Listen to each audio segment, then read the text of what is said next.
তেজপুৰ বিশ্ববিদ্যালয়ত চলি থকা আন্দোলনৰ বিষয়ে প্ৰথমবাৰ মুখ খুলিলে মুখ্যমন্ত্ৰী হিমন্ত বিশ্ব শৰ্মাই। তেওঁ স্পষ্টকৈ কৈছিল, মই অৰাজকতা পেলাবলৈ লাগি পৰা আন্দোলনকাৰীৰ সৈতে নহয়, বৰঞ্চ সংলাপ আৰু সমাধান বিচৰা লোকৰ সৈতে আছো। ৰাজ্য চৰকাৰে নিজৰ অৱস্থান সম্পূৰ্ণভাৱে স্পষ্ট কৰি দিছে। আন্দোলন হতে হে উহা মে নেহি হতা। যত আন্দোলন হয় তাত মই নাথাকো, যত আলোচনা হয় তাত মই থাকো। ৰাজ্য চৰকাৰে নিজৰ অৱস্থান সম্পূৰ্ণভাৱে স্পষ্ট কৰি দিছে, কাৰণ প্ৰথমে আন্দোলনকাৰীয়ে প্ৰবিষ্টিৰ দাবী কৰি আছিল। তেওঁলোকৰ দাবী গ্ৰহণ কৰি অসমৰ মুখ্যমন্ত্ৰী হিমন্ত বিশ্ব শৰ্মাই ৩ ডিচেম্বৰ ২০২৫ তাৰিখে কেন্দ্ৰীয় শিক্ষামন্ত্ৰী ধৰ্মেন্দ্ৰ প্ৰধানৰ সৈতে তেজপুৰ বিশ্ববিদ্যালয়ৰ কাম কাজ স্বাভাৱিকভাৱে চলি থাকিবলৈ এজন নতুন প্ৰবিষ্টি নিযুক্তিৰ বিষয়ে কথা পাতি এই সম্পৰ্কত টুইট কৰি সকলো ৰাইজক জাননীও দিছিল।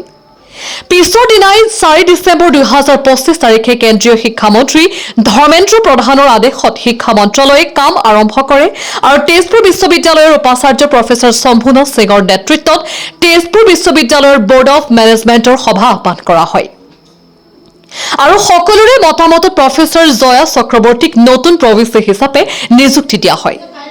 কিন্তু আন্দোলনকাৰীৰ মূল উদ্দেশ্য স্পষ্ট হৈ পৰিল। তেওঁলোকক বিশ্ববিদ্যালয়ৰ হিতৰ বাবে প্ৰবিষ্টিৰ নালাগিছিল, তেওঁলোকক নিজৰ মানুহ এজন লগা হৈছিল যাতে মনে বিচৰা ধৰণে দুৰ্নীতি কৰিব পাৰে। এইকাৰণে তেওঁলোকে জয়া চক্ৰৱৰ্তীক নিযুক্তি গ্ৰহণ কৰিব নোহোৱা কৰি তেখেতক ঘৰলৈ গৈ ঘেৰাও কৰিলে।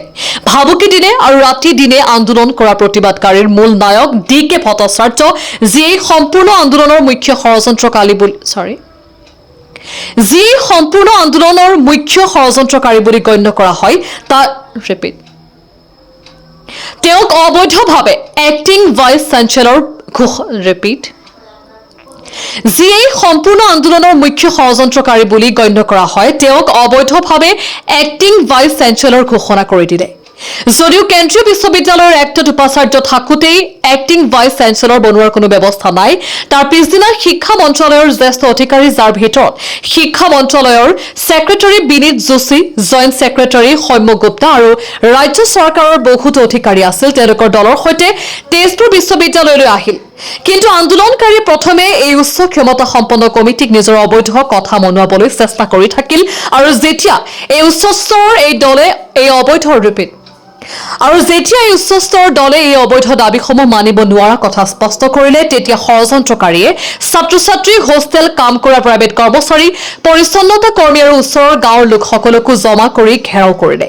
তেওঁলোকে কমিটিক বাহিৰ ওলাব নিদিলে আৰু পৰিস্থিতি এনেধৰণে বেয়া হ'ল যে CRPFকো মাতিবলগীয়া হ'ল।